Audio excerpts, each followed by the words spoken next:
If one assumes that the Quran is the product of a man's mind, then one would expect it to reflect some of what was going on in the mind of the man who composed it.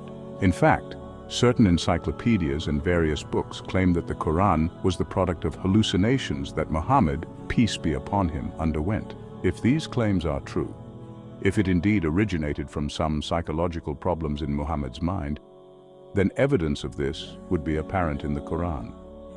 Is there such evidence? In order to determine whether or not there is, one must first identify what things would have been going on in his mind at that time, and then search for these thoughts and reflections in the Quran. It is common knowledge that Muhammad, peace be upon him, had a very difficult life.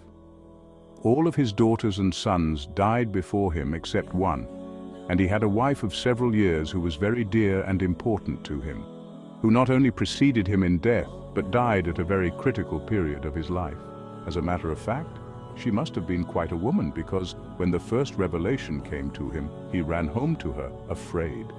Certainly even today one would have a hard time trying to find an Arab who would tell you, "I was so afraid that I ran home to my wife." They just aren't that way.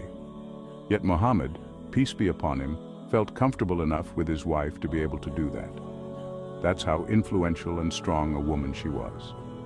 Although these examples are only a few of the subjects that would have been on Muhammad's peace be upon him mind, they are sufficient in intensity to prove my point.